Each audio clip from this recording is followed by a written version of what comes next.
हे प्रभु, मैंने कानों से आपका सुयस सुना। कब सुना?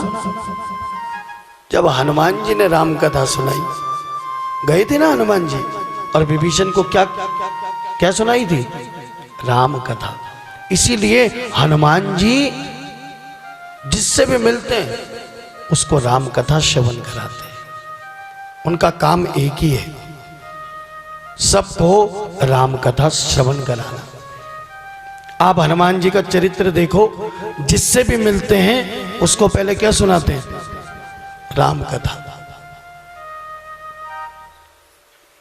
सुग्रीव से श्री राम जी को मिलाया, पहले राम कथा सुनाई। सिया जी से मिले, राम कथा सुनाई। उसके बाद पहले विभीषण जी से मिले, राम कथा सुनाई। सिया जी से मिले, राम कथा सुनाई। और उसके बाद आगे भरत जी से मिले। जब भरत जी से मिले वहां उनको भरत जी को राम कथा सुनाई। हनुमान जी सबको राम कथा श्रवण कराते हैं। हनुमान जी राम कथा के बहुत बड़े प्रवक्ता हैं, सबसे बड़े, लेकिन उससे बड़े श्रोता हैं।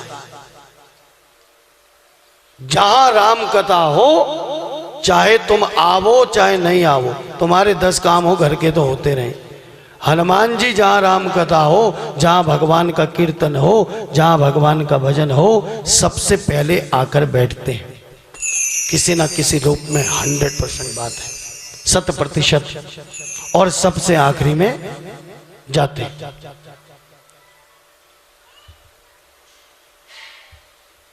तुलसी बाबा को भी तो ऐसे ही दर्शन हुआ था। हनुमान जी का दर्शन ऐसे ही हुआ, राम कथा में ही दर्शन हुआ। और हनुमान जी ने ही राम जी से मिलाने का कार्य किया, क्योंकि हनुमान जी का काम एक ही है, सबको राम कथा सुनाना। और भगवान से भक्त को मिलाने का काम कौन करते हैं? हनुमान जी करते हैं। एक ही काम है। विभीषण के पास गए, विभीषण को सुयस सुनाया, विभीषण मिल गए राम जी से। सिया जी को सुयस सुनाया, सिया जी मिल गए राम जी से। भरत जी को सुयस सुनाया, भरत जी मिले आगे राम जी से।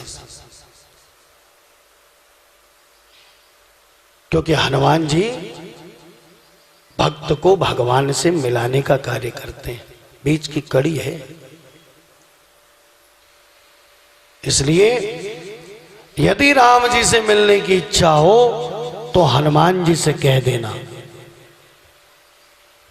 भले एक बार राम जी को पुकारोगे, डायरेक्ट तो वो नहीं सुनेंगे, लेकिन हनुमान जी के द्वारा संदेश भेज दोगे तो फिर राम जी को सुनना ही पड़ेगा। क्यों? क्योंकि राम जी ने अपने मुख से कह दिया है कि भरत भाई कपि से उऋण हम नहीं, कि मेरे ऊपर हनुमान ने ऐसा ऋण चढ़ा दिया है कि मैं इसका सदा सदा के लिए कर्जदार हो गया।